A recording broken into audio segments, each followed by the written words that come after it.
Баршаңызға қайырлы күн достар. Бүгін 20 минутта дайын болатын самса жасайтын боламыз. Алдымен ұнымызға сары майды қосып, крошка жасаймыз.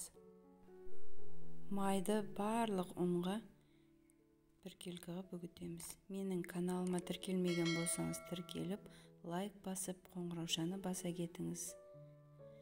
Менің каналымда өзіңізге керекті рецептерді табады деген ойдамын.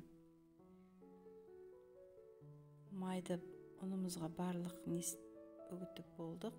Енді осының үстіне бір жұмыртқаның ағын құямыз. Сарысын самсаның бетіне жаққанға алып қаламыз.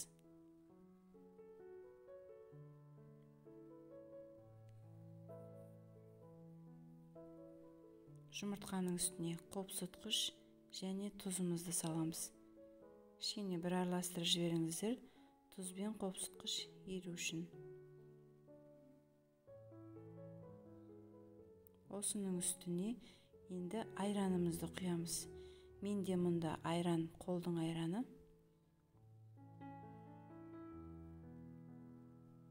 Барлығын қосып, жақсылап жұмсақ қамыр илейтін боламыз. Қамырымызды иленген соң, салмасын дайын болғанша пакетке орап, холодильникке сала тұрамыз.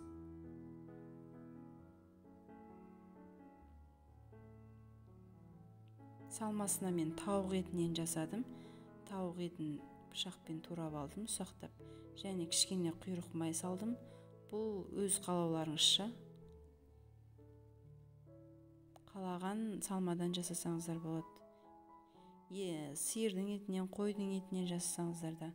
Енді пияз,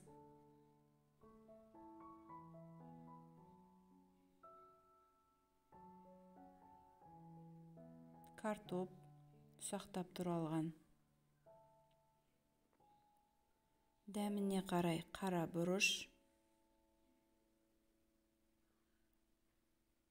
тұз және кішкене сұйық май құйдым. Жақсылап араластырыңыздар. Салмасы дайын. Тоңазытқышта тұрған қамырымызды алып, ұсақ бөліктерге бөлеміз. Мұнда бір жұмыртқаның сарысына кішкене сүт құйып, осылай кішкене сұйықтау қып жасап аламыз.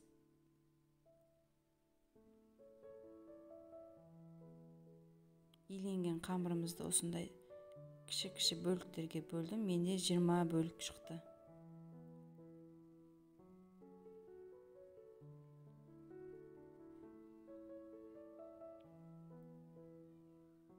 Бөліктерге бөлінген қамырларымызды оқтауымызбен жайып, салмасын салып, осылай түйеміз. Сіздерде неше түрлі қып форма жасасаңыздар болады. Мен осылай үшбұрыш қып жасадым.